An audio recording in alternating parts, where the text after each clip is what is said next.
नमस्कार दोस्तों, मैं अजय त्रिवेदी श्री केमिकल इंडस्ट्रीज में आज आपका फिर से स्वागत करते हैं। जैसे मैं आज आपको बताने के लिए हम लोग आज वीडियो बनाने आए हैं कि आज 28 फरवरी है। 28 फरवरी को नेशनल साइंस डे होता है। तो नेशनल साइंस डे है तो आज हम लोगों ने सोचा कि केमिकल के बारे में तो हम अपने अपने प्रोडक्ट और अपने केमिकल के बारे में तो हमेशा आपको बहुत ज़्यादा सारी चीज़ें बताते हैं, लेकिन कभी कभी हम लोग उस चक्कर में बेसिक साइंस की बात करते ही नहीं है, बेसिक साइंस भूल ही जाते हैं। तो चूंकि आज साइंस डे है तो आज हम लोग एक अपनी जो क्लीनिंग इंडस्ट्री है, जो होम एंड पर्सनल केयर है, इस इंडस्ट्री के बारे में एक बेसिक चीजें समझेंगे, बेसिक साइंस समझने की थोड़ी सी कोशिश करेंगे कि होता क्या है। जैसे आज मेरे मन में क्वेश्चन आया कि जनरली कोई पूछता नहीं है कभी, बट एक क्वेश्चन तो बनता है कि ये क्लीनिंग होती कैसे है। एटलीस्ट हमारे जो भी क्लीनिंग प्रोडक्ट हैं, डिटर्जेंट पाउडर है या डिटर्जेंट केक है या शैम्पू है या ग्लास क्लीनर है, फ्लोर क्लीनर है, या जो भी जितने भी टाइप के प्रोडक्ट है, ये आखिर में क्लीनिंग कर कैसे देते हैं। क्लॉथ है क्या, क्लॉथ में गंदगी कैसे है, और फिर वो गंदगी क्लीन कैसे हो रही है। तो एक बेसिक ना जो कभी हम लोग डिस्कस ही नहीं करते या उसके बारे में सोचते नहीं। ये पता है कि स्लरी डालेंगे तो फेना बन जाएगा, सोडा डालेंगे तो चिकनाहट आ जाएगी, ऑक्सीजन ब्लीच डालेंगे तो बीओबी डालेंगे तो उसके स्टेन्स निकल जाएंगे। तो बट वो क्यों निकल कैसे रहे, वो कर क्या रहे हैं, उसके अंदर निकल कैसे जा रहे हैं। तो आज हम लोग एक बेसिक साइंस के बारे में जानेंगे। थोड़ा सा आप टाइम दीजिए, बहुत छोटा वीडियो बनाएंगे, ज्यादा लंबा नहीं करेंगे, जिससे आप बोर ना हो। और बस हमारा उद्देश्य है कि आज हम लोग साइंस डे को सेलिब्रेट कर लें। साइंस डे पे हम अपनी इंडस्ट्री की बेसिक साइंस को समझ लें। जो नए सब्सक्राइबर हैं प्लीज इसको सब्सक्राइब कर लें, और अच्छा लगे तो लास्ट में लाइक एंड कमेंट भी जरूर कर दीजिएगा। So let's start about the home and personal care basic science, how the clothes are cleaned. क्यों क्लीन हो जाते हैं, कैसे क्लीन हो जाते हैं, होता क्या है। तो हम लोग सबसे पहले स्टार्ट करते हैं कि कपड़े के बारे में। कपड़े कैसे बनते हैं, कपड़े कितने टाइप के हैं, किस किस टाइप के कपड़े हैं। देखिए जनरली बेसिकली हमारा जो पुराना सिस्टम रहा है, हम लोग कॉटन फैब्रिक्स बनाते रहे हैं। कॉटन क्या होता है, रुई देखी होगी, बहुत महीन महीन धागे होते हैं, हजारों धागे एक धागे में पिरोए जाते हैं तो एक पतला सा धागा बनता है, बहुत पतला। अब ये बहुत आपको जूम इन करके समझना होगा। अब मैं जो भी बातें बोल रहा हूँ ये बहुत ही अणु स्तर पे जाएंगी, तो आपको थोड़ा सा माइंड को बहुत जूम इन करके लेना है कि बहुत छोटी छोटी बातें देखो कि एक रेसा है हल्का हल्का सा, वो कई हजार रेसे लपेटे गए, जैसे गांधी जी लपेटते चरखा चला के तो एक धागा बना, रुई ली चरखा चलाया तो एक धागा बना। ऐसे फिर खूब सारे धागे लेके उनको ऐसे क्रॉस उनकी बिनाई की गई, एक एक ऐसे रख के ऊपर नीचे करके, तो वो क्लॉथ तैयार हुआ। तो अगर हम लोग ऐसे देख रहे हैं तो हमें एक कपड़ा दिख रहा है, लेकिन ये कपड़े को अगर हम बहुत जूम करें तो ये एक नेट है, ऐसे ऐसे करके क्रॉस बाइंडिंग करके खूब सारे धागे हैं, उनके बीच में होल्स हैं, और वह किनारे किनारे पे ऐसे ऐसे पट्टियां लगी हैं और बीच में होल है। जैसे हम लोग बिनाई वाले चारपाई पे लेटते हैं, बड़े बड़े होल्स होते हैं और बीच में पट्टियां लगी होती है, जस्ट लाइक दैट, ऐसे फैब्रिक है।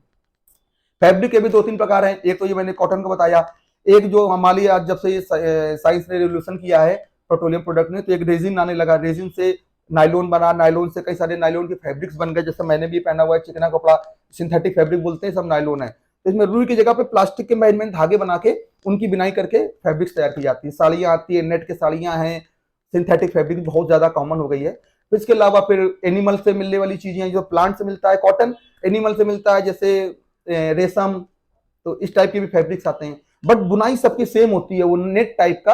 अब जैसे नेट की साड़ी आती है, आपको उसमें बड़े बड़े होल और बड़े बड़े धागे दिखते हैं। ऐसा जो ये कपड़ा है इसमें भी बहुत महीन स्तर पे जाएंगे तो वैसे ही नेट बना हुआ है। अब होता क्या है, हमने वो महीन जाली अपने ऊपर पहन ली, आंखों से विजिबल बराबर दिख रही, लेकिन अंदर इसमें एयर स्पेस है। अब जो धूल के कण हैं अलग अलग माइक्रोन के आते हैं, बहुत पतले, बहुत महीन, बहुत मोटे, हर टाइप के कण, जो जमीन में घर्षण से, धूल मिट्टी से या टायरों के चलने से कार्बन निकलता है, कई सारी गंदगी हवा में उड़ती है, सड़क पे जब हम लोग बाहर इंटरेक्ट करते हैं, वो इन नेट के अंदर से हमारे शरीर के अंदर आस पास निकल घुसती है। तो कभी कभी जो बिल्कुल पार्टिकल साइज होते हैं वो नेट में फंस जाते हैं, और वहां पे वो धीमे धीमे धीमे धीमे फंसते चले जाते हैं कई सारे, और कपड़े में अपनी एक लेयर बना लेते हैं गंदगी। एक तो ये हो गया, ये जनरल धूल मिट्टी लगना है, एक उड़ के जो लग गई, बैठ गई, सिर्फ बैठी हुई है।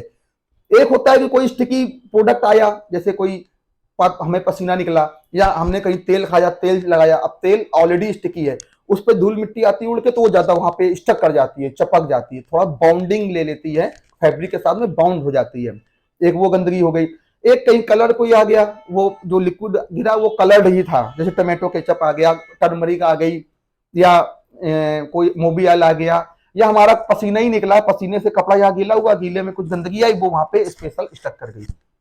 तो इस टाइप की गंदगी लगती है। और भी कई सारी गंदगी, पेड़ पौधे से हम लोग रगड़ गए तो उनकी जो ग्रीन उसमें होता है कलर हुआ गया, सब्जियां खाई गिर गई, इस टाइप से अलग अलग कपड़े गंदगियां होती है। तो पर आप इसको बहुत जूम स्तर पे देखें तो एक नेट है, नेट के अंदर में कुछ कंकड़ फंसे हुए हैं, मतलब धूल के कण, कहीं पे कोई स्टकी ऑयल लगा है, उस पर कुछ कुछ गंदगी पड़ गई है, कहीं कुछ कलरफुल चीज गिर गई है, तो उसके नेट में है, नेट अलग है, वो उसके ऊपर में ऐसे रखे हुए हैं, चिपक गए हैं, धरे या फंसे हुए हैं।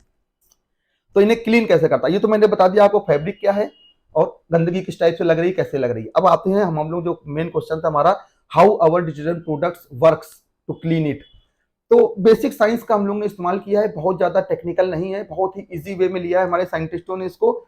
ये करीब करीब मैंने बताया भी था आपको एक बार, ये सेकंड वर्ल्ड वॉर के टाइम पे इसकी डिस्कवरी की गई थी, डिटर्जेंट, सिंथेटिक डिटर्जेंट बनाने की। उसके पहले सब ऑयल बेस्ड था, नेचुरल बेस ही बनाते थे हम लोग। अगर इसके बारे में जानना है डिटेल कैसे बनाया गया, तो वो मेरा वीडियो पुराना पड़ा हुआ है, उसमें आप ढूंढ सकते हैं। हम लोग आज की बात करते हैं कि बेसिक डिटर्जेंट क्लीन कैसे करता है। तो इसमें हमारे जैसे डिटर्जेंट के मैंने आपको बताए थे 4 पार्ट होते हैं, सर्फेक्टेंट, बिल्डर, स्पेशल केमिकल और फिलर।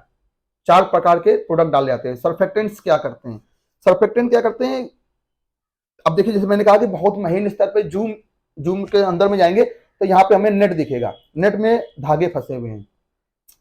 अब चूंकि हमें क्लीनिंग करनी है पानी के माध्यम से, और पानी अपने आप में भी काफी एंटी सर्फेक्टेंट होता है, मतलब वो अपनी सरफेस के लिए बहुत प्रिक्योर होता है। जैसे आप पानी के ऊपर में कोई हल्का सा पतली सी थोड़ी सी हल्की सी चीज डालो तो पानी उसको ऊपर ऊपर रखता है, अपने में नीचे गीला ही नहीं होने देता है, पानी के नीचे जाता ही नहीं है, और ऊपर ऊपर तैरता रहेगा। और अगर आप बहुत बारीकी से उठाओगे उसको तो देखेंगे आप वो गीला तक नहीं हुआ, मतलब पानी अपने अंदर कोई चीज को घुसने नहीं देता है। इसको बोलते हैं सरफेस टेंशन, पृष्ठ तनाव। कोई भी पृष्ठ दूसरे पृष्ठ से आपस में मिलना नहीं चाहता है, वो एक दूसरे से दूरी रखते हैं। अब अगर वो मिलना चाहते हैं तो उनको फिर एक उतना प्रेशर चाहिए, उतना दबाव चाहिए जिससे वो एक दूसरे का जो विरोध है वो कम कर पाए, तो आपस में जुड़ पाएंगे। तो जैसे आपने देखा होगा, नई फैब्रिक आप लाओ, कोई फैब्रिक लो, पानी के छींटे मारो तो पानी ऊपर बूंदी बूंदी से रखा रहता है, पानी कपड़े में घुसता नहीं, क्योंकि वो कपड़ा भी अवॉइड करता है पानी को, पानी भी खुद भी अवॉइड करता है, इसीलिए राउंड शेप में लेके बूंद के रूप में ऊपर रखा रह जाता है।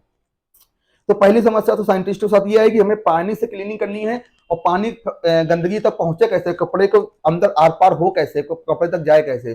तो सबसे पहला नियम ये करना पड़ा कि हमें पानी का सरफेस टेंशन, जो पानी का दूसरी चीजों में घुलने या छूने से दूर रहने की जो विरोध करने की ताकत है, उसको कम करना। उसको कम करने के लिए जो भी केमिकल आते हैं उनको हम लोग सर्फेक्टेंट बोलते हैं। जितने भी आपको जो फोमिंग करते हुए दिखते हैं, फोम भी इसीलिए बन जाता है क्योंकि पानी का विरोध करने की क्षमता कम हो जाती है, तभी उसका गुब्बारा इतना बड़ा पानी के बबल्स बनने लगते हैं। वो बबल्स बनते इसलिए क्योंकि उसकी विरोध करने की क्षमता, सरफेस टेंशन जो है वो घट गया है।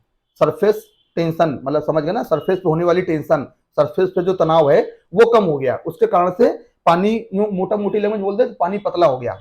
पानी पतला मीन्स हो गया पानी अब किसी दूसरी चीज का विरोध नहीं कर रहा है, उसके साथ इजिली घुल मिल रहा है।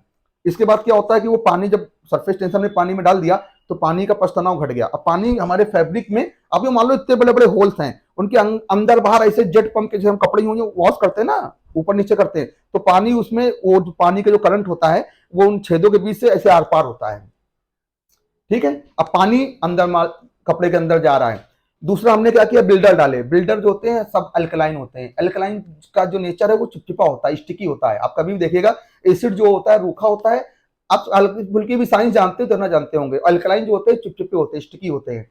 तो अल्कलाइन में हमने सोडा ऐश डाल दिया, कास्टिक डाला, या और भी कोई अल्कलाइन प्रोडक्ट ले लिया, तो वो क्या करेगा, जो भी बिल्डर है वो पानी को चिपचिपा कर देगा, स्टिकी कर देगा। आप देखो साबुन का पानी आप ऐसे करोगे, देखोगे आपको चिपचिपा लगता है।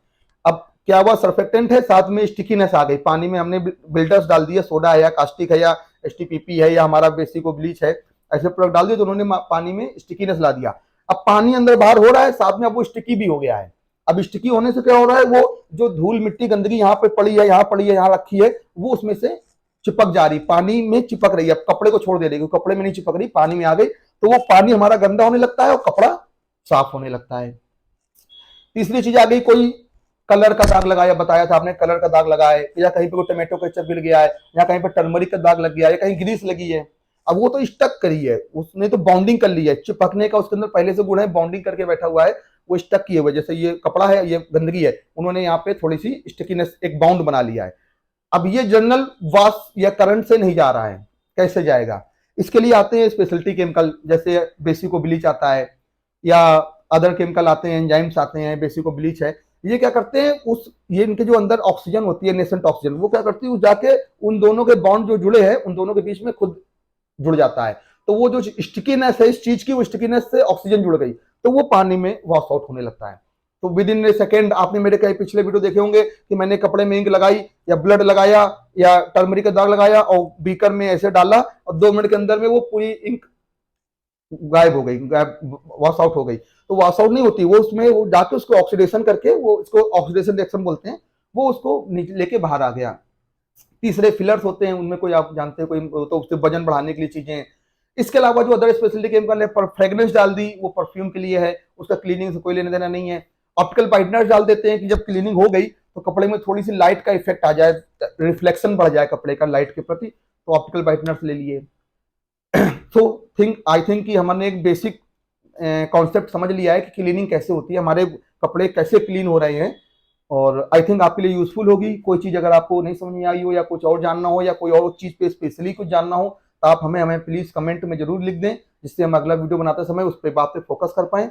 अगर वीडियो अच्छा लगा हो तो प्लीज लाइक एंड कमेंट जरूर कर दें, सब्सक्राइब कर लें पहले से ही और अपने फ्रेंड्स को भी फॉरवर्ड कर दें। थैंक यू, धन्यवाद। पूरा वीडियो देखने के लिए बहुत बहुत धन्यवाद।